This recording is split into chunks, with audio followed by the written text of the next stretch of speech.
first of all, was it the ankle, the Achilles? I hit straight on the heel. It's actually all right. It just stung for a little bit, so yeah.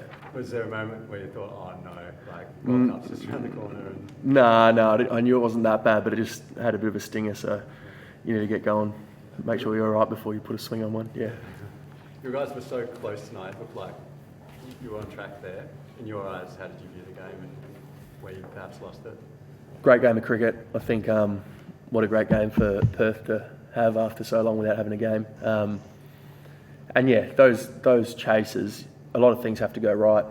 They played really well with the bat, and then Woody bowled beautifully as well. He's bowling super quick. So it's hard because you only have a wicket or two and they're back in the game sort of thing. So, yeah. You mentioned Perth. How does it feel playing in front of your home crowd? Yeah, I love playing here. Just a bit more relaxed. Go to the beach in the morning, the Perth lifestyle, the Perth sun, although it was a bit cold today, but nice crowd, beautiful stadium, so yeah. And what do you make of Nathan Ellis' game? Yeah, he's gone from strength to strength. He's going to play a lot of games for Australia, I think. He's a really smart T20 bowler. He's got a few tricks, uses the facilities well. He knows what he's doing, so yeah, he's a good cricketer. A pretty good touch out there. Do you think you may be silencing critics? What are the critics saying? I don't know. Yeah, no, it's just part of the game, I guess. Yeah, there's always critics, so. And how about Mitch Marsh? Didn't bowl. Is he? What's his fitness like at the moment? He's still working up with his bowling and that sort of thing. The hard thing is he might be able to bowl, but he hasn't bowled enough in the nets and all that sort of stuff. So his body's going really well. And I guess we'll probably be sharing a bit of that workload between a few of us leading into the World Cup and just make sure we're all ready, I guess. And how about Agar? Was he available for selection? Or?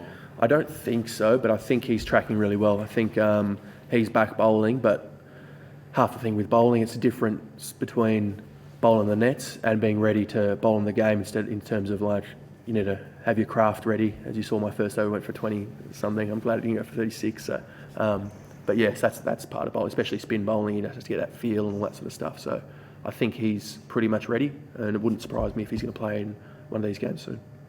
And for you, coming back off a side strain, like you've done this dance before around side strains and World Cups. Like, are you getting better at it? Is there a part of you that's kind of nervous about it being so close to a World Cup? Yeah, I've done the dance, but you just, I guess, try not to worry about it during the game. Try to do all the stuff you can off the pitch. It does get a bit consuming, as everyone with niggles and stuff around performance. But at the end of the day, you just got to try and switch that off and focus on the performance. But yeah, it is a dance, Louis. Was it a step up in intensity today, especially? Oh yeah.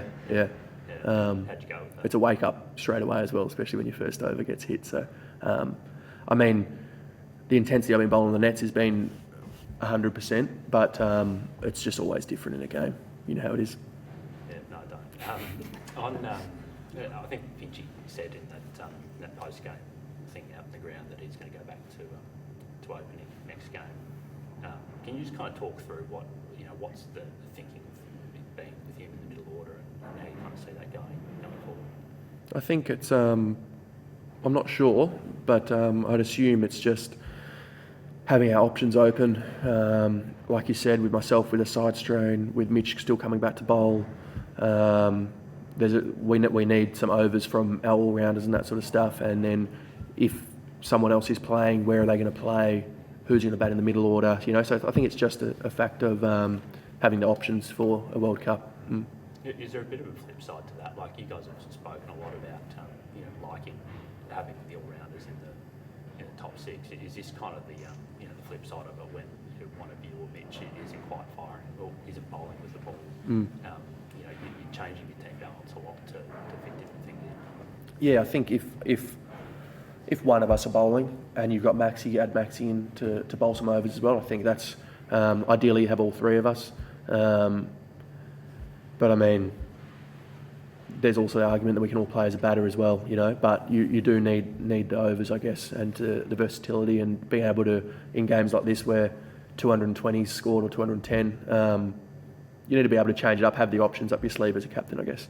How's Matt Wade's kind of shepherding skills going, mate? I don't know about that because,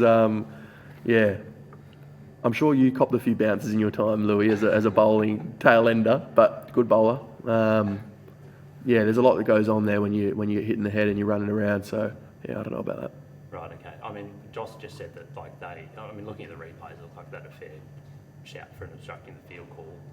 They didn't appeal. Like, would that, if in the same shoes, do you think you guys would have appealed?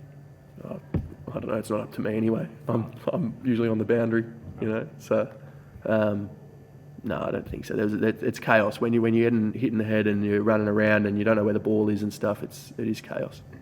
And just on Steve Smith, I guess a few people were surprised that he came to Perth and didn't play. What was the thinking there? I mean, we only picked the team, I think this morning we found out. So obviously they played, feels like yesterday, but 2 days ago. And they travelled 5.5 hours from Brisbane. So just seeing, I guess, how everyone pulls up, what type of balanced team they want to go with. Yeah, so. And I guess a lot of competition for spots. There's a lot of competition, yeah. And it's also a thing of, like you said, Finchie's batting in the middle order, things are being tried and tested out before the World Cup. So, he's still every chance to play, obviously. It's just is what it is at the moment. And on that, having Tim in the middle order there, does that change things a little bit? Does it mean you can go even harder than you did in the past? Well, yeah, I think, just watching him bat and seeing him in the IPL, seeing him do what he's done around the world, it gives you confidence that you can all there's always someone behind you or whoever's batting at the end, you're batting in a partnership, you don't feel like it's all on you sort of thing. So he's a massive asset to our team. And depending on the balance we go, I think it's just a nice strength to have in the whole squad. And what did you make of England's performance today? Obviously really strong batting side and bowling side. What did you view their performance like? Yeah, they're a really good team, and the way they took it up to us in the power play, and they're world-class players, obviously, arguably some of the best in the world, with Joss and how Hales hit the ball, so they're going to be as strong as anyone come World Cup time. And it's to be honest, it's a good game to watch for the people seeing 210 scored, so yeah, they're a good team. See them as potential winners alongside yourselves? Oh, of course, yeah, they're a very strong team, yeah. Just facing Mark Wood tonight, that extra pace that he's kind of got, is that something that, he kind of turned the game a little bit towards the end? Is that playing high pace for you guys an area to work on, or was it just kind of the state of the game? No, well, it's hard because at that stage of the game, Louis, it's high pace. You also got to try and hit the thing for six as well, So it's one thing playing it like the boys might play it in the power play compared to hitting it 75 metres, knowing that they haven't faced a ball or just coming out to bat and you got to put a swing on it, So we've all played. I think everyone in the world struggles with 155 or whatever he was bowling. So yeah, maybe it's the planning and how we want to score off that sort of thing. But he's a good bowler. Good on him.